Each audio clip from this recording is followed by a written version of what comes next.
الحمد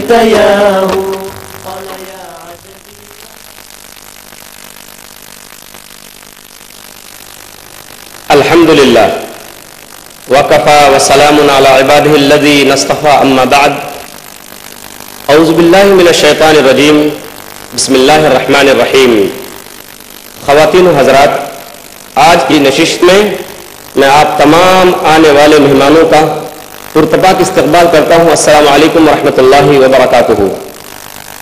آج کی اس نشست کے مقرر جو حافظ قرآن بھی ہیں، جنہوں نے جامعہ محمدیہ منصورہ مالیگاؤں سے عالمیت کی ڈگری حاصل کی ہے، جنہوں نے مدینہ منورہ کے اندر موجود جامعہ اسلامیہ یونیورسٹی مدینہ منورہ سے حدیث کے اندر فضیلت کی ڈگری حاصل کی ہے، جو ممبئی میں اسلامک انٹرنیشنل اسکول کے استاد بھی ہیں، جو IRF یعنی اسلامک ریسرچ فاؤنڈیشن کے اندر شعبہ تحقیق میں رفیق و معاون بھی ہیں، اور جو پیش ٹی وی کے مستقل مقرر بھی ہیں، اور جو بیرون ممبئی مسجدوں کے اندر اور دیگر دینی اجتماعات میں پروگرام کے لیے تشریف لے جاتے ہیں۔ میری مراد ہے شیخ ثناء اللہ صاحب مدنی سے کہ وہ تشریف لائیں اور اسلام کا پیغام نوجوانوں کے نام اس عنوان پر خطاب فرمائیں۔ شیخ ثناء اللہ مدنی حفظہ اللہ۔ السلام علیکم ورحمۃ اللہ وبرکاتہ۔ ان الحمد للہ نحمده ونستعینه من یهده اللہ فلا مضل له ومن یضلل فلا هادی له واشهد ان لا الہ الا اللہ وحدہ لا شریک له وان محمدا عبده ورسوله اما بعد فان خیر الحدیث کتاب اللہ وخیر الهدی هدی محمد صلی اللہ علیہ وسلم وشر الامور محدثاتها وكل بدعة ضلالة یا ایها الذین آمنوا اتقوا الله حق تقاته ولا تموتن الا وانتم مسلمون یا ایها الناس اتقوا ربکم الذی خلقکم من نفس واحدة وخلق منها زوجها وبث منهما رجالا كثيرا ونساء واتقوا الله الذي تساءلون به والارحام ان الله كان عليكم رقيبا يا ايها الذين امنوا اتقوا الله وقولوا قولا سديدا يصلح لكم اعمالكم ويغفر لكم ذنوبكم ومن يطع الله ورسوله فقد فاز فوزا عظيما قال الله تبارك وتعالى في موضع آخر اعوذ بالله من الشيطان الرجيم نحن نقص عليك نبأهم بالحق انهم فتية آمنوا بربهم وزدناهم هدى وربطنا على قلوبهم إذ قاموا فقالوا ربنا رب السماوات والأرض لن ندعو من دونه إلها لقد قلنا إذا شططا هؤلاء قوم اتخذوا من دونه آلهة لولا يأتون عليهم بسلطان بين فمن أظلم ممن افترى على الله كذبا رب اشرح لي صدري ويسر لي أمري واحلل عقدة من لساني يفقهوا قولي رب زدني علما سبحانك لا علم لنا إلا ما علمتنا إنك أنت العليم الحكيم۔ تمام قسم کی تعریفات اللہ وحدہ لا شریک خالق کائنات مالک ارض و سما اور مدبر انسجاں کے لیے ہیں۔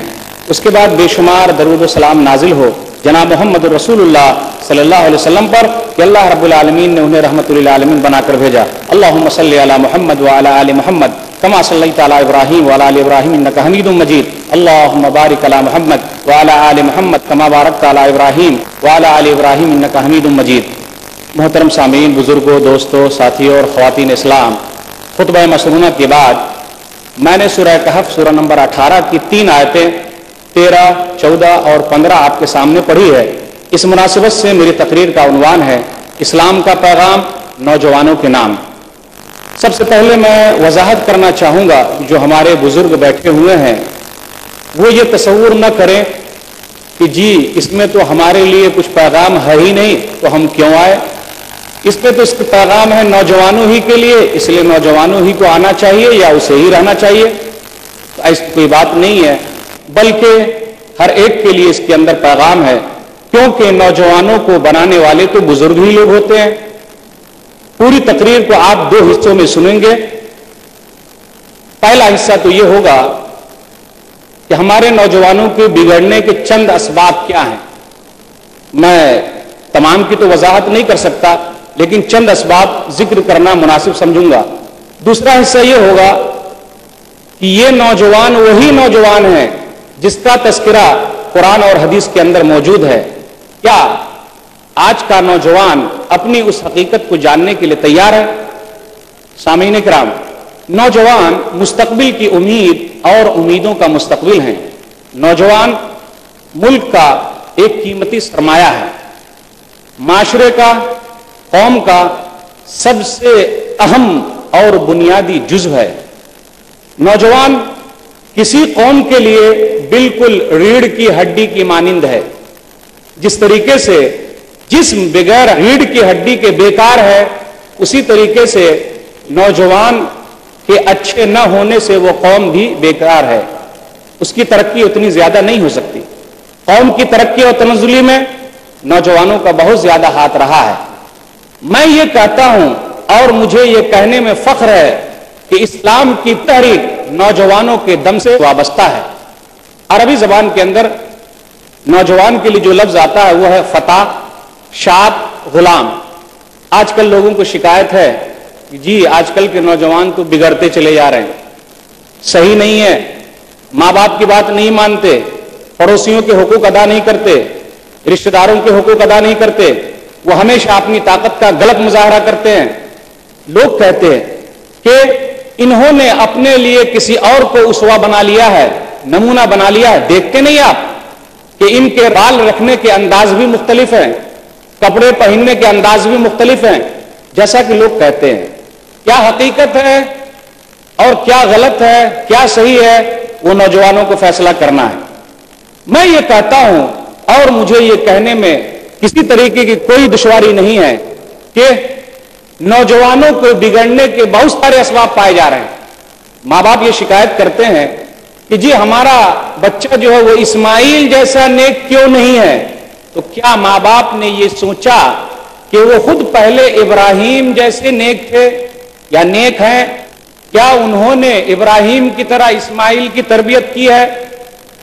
یہ ایک اہم سوال ہے اور پہلا حصہ اسی پر گھومے گا۔ نوجوانوں کے بگڑنے کے بہت سارے اسباب پائے جاتے ہیں، چند اسباب کا تذکرہ کروں گا۔ ایک سبب تو یہ ہے کہ ہر مرحلے میں تعلیم کی کمی ہے۔ میں یہ نہیں کہتا کہ تمام نوجوان میں یہ چیز پائی جائے گی، یعنی جو بھی خراب ہو رہے ہیں کچھ نہ کچھ نوجوان ایسے ہیں جس میں یہ خرابی پائی جائے گی، اور تمام اسباب میں یہ ضروری نہیں کہ تمام نوجوان اس میں شامل ہو۔ جو نوجوان خراب ہو رہے ہیں میں صرف اس کی بات کر رہا ہوں، اس لیے نوجوان یہ نہ سمجھے جی میں تو اچھا ہوں پھر بھی میرے بارے میں آپ بات کر رہے ہیں، نہیں۔ جو خراب ہو گئے، بگڑتے چلے جا رہے ہیں، ماں باپ کو ان سے شکایت ہے، تو میں ان کی بات کر رہا ہوں۔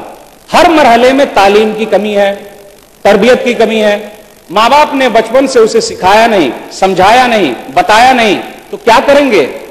ماں باپ کے نزدیک مال کی، دولت کی لالچ تھی، اس لیے بچپن سے انہوں نے پیسے کمانے کے لیے کہیں اور بھیج دیا ہے۔ تو جب وہی غلط راستہ اختیار کر لیتے ہیں تو یہ ماں باپ شکایت کرتے رہتے ہیں کہ جی ہماری اولاد تو خراب ہو گئی۔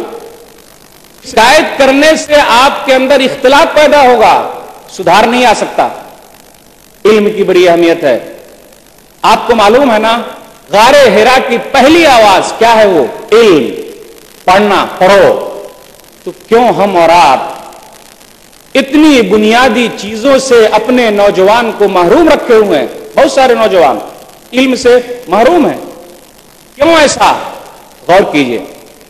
سورہ الق سورہ نمبر 96 آیت نمبر 1 سے 5 میں اللہ نے کہا اقرأ بسم ربک الذی خلق خلق الانسان من علق اقرأ وربک الاکرم الذی علم بالقلم علم الانسان ما لم یعلم۔